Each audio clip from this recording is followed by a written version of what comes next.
حلمي وطيب الفال وابني هاجس، في شاطئ الراحة وصلنا المفرق، وأول شرارة للربيع الخامس شبت بنائي في عمود البيرق.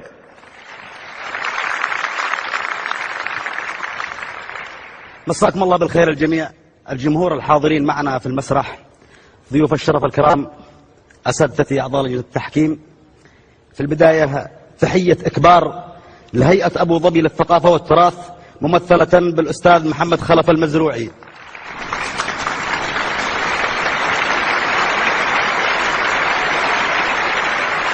وسأبدأ من حيث يجب أن أبدأ. أنا يماني وافتخر باسمي وأصلي والنسب، من حاضر السامة العريقة موطن العرب الأصيل. حضرت شاعر مبتغاها الفوز وإحراز اللقب، وهاجسي لا هبت رياحه تجيب المستحيل. والشعر عندي فطري التكوين ما هو مكتسب، فطرة خلقها الله فينا جيل يلحق بعد جيل. لا حد من الفضة صنع شعره صنعته من ذهب، ولا حضر شعري يكفي من معانيها القليل.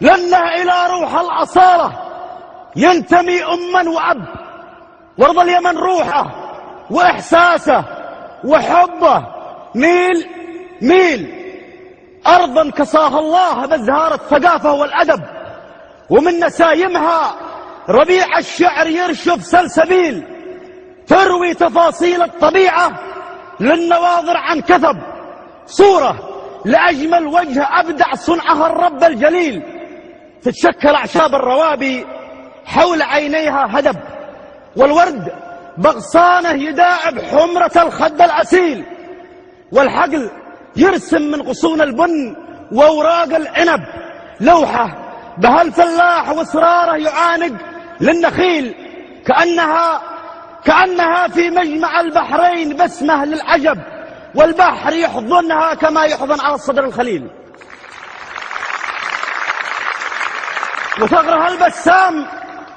وثغرها البسام يتناغم ببسمات الطرب، والبحر يضحك الابتسامة في قدومه والرحيل. إذا ابتسم للبحر الأحمر عاتب بحر العرب، وإن مالت النظرة الواحد بعدها الثاني يميل. أرض السعيدة جل من لجمل محاسنها وهب، وزانها والبس ثراها ثوب الإعجاب الفضيل. أحبها حب الكلى للما، وهي عندي أحب من الولد والمال والدنيا وما فيها جميل. أقسم برب العرش والكرسي وما عنا احتجب، لو بدلوها لي بنصف الكون مرضى به بديل. أقسم برب العرش والكرسي وما عنا احتجب، لو بدلوها لي بنصف الكون مرضى به بديل. بقولها صادق ومثلي لا تحدث ما كذب، والله على ما قلت بالشاهد وحسبي والوكيل. سلامتكم. أبو هاجس، إلقاء كما اعتدنا منك من قبل، إلقاء جميل جدا وتحمس وتفاعل مع النص، وهذه شيمة الشاعر العربي في مختلف الأزمان منذ كان. الآن في القصيدة طبعا أنا أرى أن هنالك إضاءات جميلة غاية في الجمال، خاصة عندما ذهبت إلى وصف اليمن أرضا كساها الله بأزهار إلى آخره. هذه صورة امتدت، بمعنى أنه تفاصيلها جاءت كثيرة وجاءت محملة بالصور الجميلة والإشراقات التي صورت لنا صورة رائعة. كذلك في صورة أخرى كأنها في مجمع البحرين، هنا لعبت على مسألة التقاء البحرين بشكل جميل كذلك، وأبرزت لنا جمال آخر من هذه البلاد الجميلة. وأحب أن أشير هنا إلى أن إشارتك للبحرين تدل على وعي بكيفية مدح البلد وكيفية محبتها، وذلك بأن تجعل هذه الأبيات تشير إلى ذلك البلد بصورة مباشرة أو غير مباشرة. فعندما قلت مجمع البحرين نحن فهمنا أين ذهبت في الجغرافيا التي تتحدث عنها. هنا نقطة مهمة جدا في ما يلي. الوزن الذي اخترته لهذه القصيدة، والأوزان طبعا متاحة للجميع بأي صورة من الصور، وزن طويل جدا مكون من 4 تفعيلات مستفعل في كل شطر. هذا الطول جميل في موسيقاه، خاصة أنه موقع، مستفعل مستفعل مستفعل، يبرز الإيقاع بشكل جميل والموسيقى، لكنه يحتاج إلى فكرة مطولة حتى تملأ هذه الفراغات الوزنية والصوتية. أنت لم تستطع أن تملأ هذه المسافات والمقادير الوزنية بشكل جيد، ولذلك ذهبت إلى الحشو الثقيل. فمثلا في البيت الثاني حضرت شاعر مبتغاه الفوز وإحراز اللقب، هنا في تكرار المعنى، لم يتطور المعنى في مكانه فقط. والشعر عندي فطري التكوين ما هو مكتسب، فطري ما هو مكتسب نفس الشيء، فطرة خلقها الله فينا نفس الشيء، جيل يلحق بعد جيل، عندك كلمة يلحق وبعد، الثنتين فيهم نفس الشيء تكرار. وأرض اليمن روحها وإحساسه وحبه ميل ميل، كل هذه عبارة عن تنويعات على نفس الكلمات ونفس المعاني من أجل ملء الفراغات. كذلك في منتصف القصيدة عندما ذهبت للمجمع البحرين استعملت كلمة الابتسام والبسمة 5 مرات أو 6 مرات. طبعا الشاعر لا يعجز أن يأتي بكلمة أخرى تعبر عن نفس المعنى دون أن يضطر إلى تكرار نفس الكلمة. أشكرك وأتمنى لك التوفيق. حياك الله أخوي أحمد. الله يحييك. دكتور غسان يعطيك الملاحظات وأنت تسر طريقك. الله يعينك، عاد أول واحد وبدأ فيك الدكتور. لا ما جينا إلا نتعلم. الله يحييك. أحمد مشكور على هذا الحضور المنبري الجميل.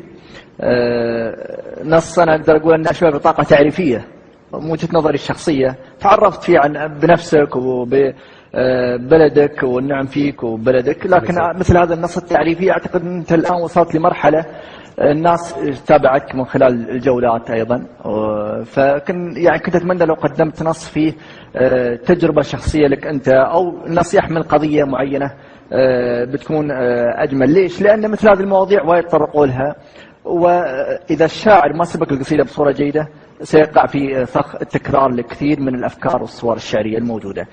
أنا ما ببخس هذا النص حقه وأقول أنه مو بجيد، وما بتعاملك وأقول أنه مميز. النص وسط، أنا أقول عنه أنه مستواه متوسط.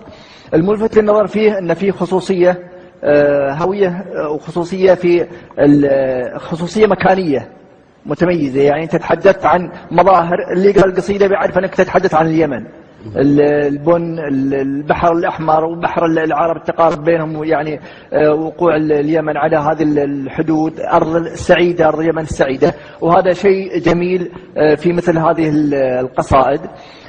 في أبيات فيها صور شعرية جميلة، مثل إذا بتسم للبحر الأحمر عاتبة بحر العرب إلى آخر البيت جميل.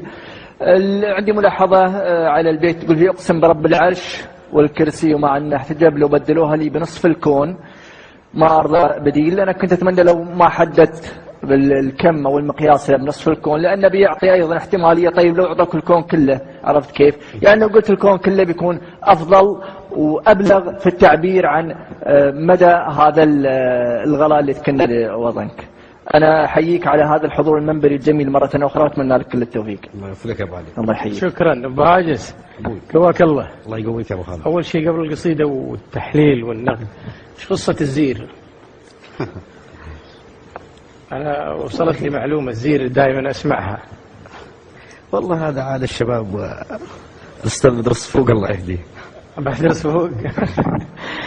عاجز شاعر جميل، وللأمانة حضورك كان حماسي ويليق في مثل هذا النص. دخولك بالفخر والاعتزاز كعادتك، وهذا الغرور الجميل. يعني أنا أعتقد من وجهة نظري أنه الشعر يجب أن يكون بهذا الشكل. رسمت أن لوحة جمالية وشكلتها من سحر طبيعة اليمن، كانت يعني في منتهى الجمال. الجزء الأخير من القصيدة بدت فيه روح المواطنة، روح المواطن اليمني الأصيل وحبه وتمسكه في أرضه. الأبيات كانت جميلة جدا. أنا عندي تعليق على نفس البيت اللي يتكلم عنه أبو علي، ولكن عن القسم. أقسم رب العرش، انتهينا خلاص، صح، قسم بالله سبحانه وتعالى فقط. أما الكرسي وإلى آخره هذا يعرج على الكلام الدكتور غسان أبو نزار أنه طول هذا البحر وأنت كتبت على الحدة، أعتقد خلاك تضع مثل هذه الكلمات قد تكون ليست في محلها. أنت شاعر جميل وأتحفتنا في هذا المساء، وأنا أهني اليمن في أمثالك يا أبو هاجس. الله يبيض وجهك يا أبو خالد. كل الشكر لجنة التحكيم، وشكرا لك شاعر